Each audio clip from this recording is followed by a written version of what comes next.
Hi guys, terve, hyvää kaikille. Welcome to Snowman World sa Santa Claus Village, Lapland, Finland, Europe. At binisita ko yung kaibigan ko. It's been 2 years na kaming di nagkita. Kasama ko siya mag-exam noong 2023 sa Pilipinas ng Finnish language. At pumunta kami sa Santa Claus Village at ituturo ko kayo guys. Itong areang to, ito yung pilahan ng reindeer. Pwede kang sumakay, pwede kang mag-picture, pwede kang mag-video. Ayan, kung nakikita niyo yung mga reindeer, pwede ka rin magpakain ng reindeer. So, mabait sila guys. Hindi naman sila nangangagat. So, ayun guys, mas nakita ko ng mas malapitan yung mga reindeer. Ang ganda ng mga kulay nila, ang ganda ng mga balat nila, yung mga balahibo nila, ang ganda. Pati yung mga sungay nila, nakakatuwa. Para akong bata. Nag-enjoy talaga ako. Itong area naman to guys, ito yung parang motorcycle na pang winter, na pang skiing. Ganon. Hindi ko alam yung mismong tawag. So, nakakatuwa. Makita mo yung mga bata. Nag-enjoy sila dyan. Yan. Paikot-ikot lang sila sa area yan. So, for experience na lang din. Ayun.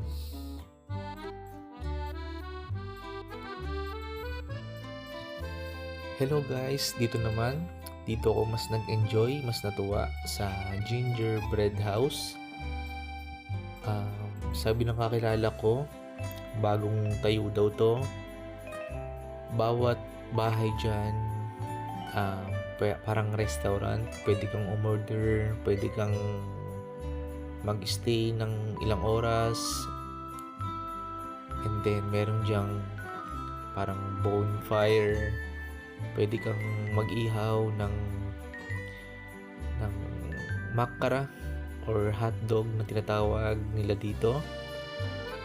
And then marshmallow. Tapos pwede kang umorder ng coffee, ng tea. And then yung glogi. Ayan. So, nag-enjoy ako dyan.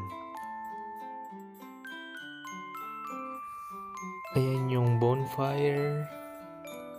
Ayan, mag-ihaw ka ng makara. Yung hotdog nila dito. Marshmallow. Ayan yung parang store nila dito. Ganun lang guys, simple lang yung kaligayahan nila dito. And then, naglakad-lakad kami dyan ng tropa ko. Nag-ikot-ikot kami, nag-window shopping kami. That time, sobrang lamig. Naka-handscut kami, naka-full gear kami. Nakasuot kami ng ilang jacket. Makapal na bonnet. Tapos, winter shoes. And then, naisipan namin na umorder ng glogi. Sa mga oras na yan, minamit kaming 3 Pilipino. Mga bakasyonista sila, mga nurses din sila.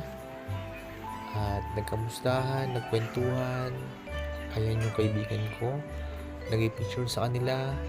At shout out po sa inyo. Ate, kuya, thank you po sa oras.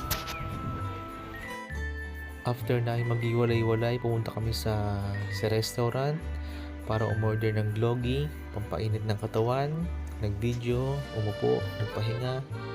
At ayun, thank you guys sa pagsama sa akin. Sana nag-enjoy kayo. Hey hey!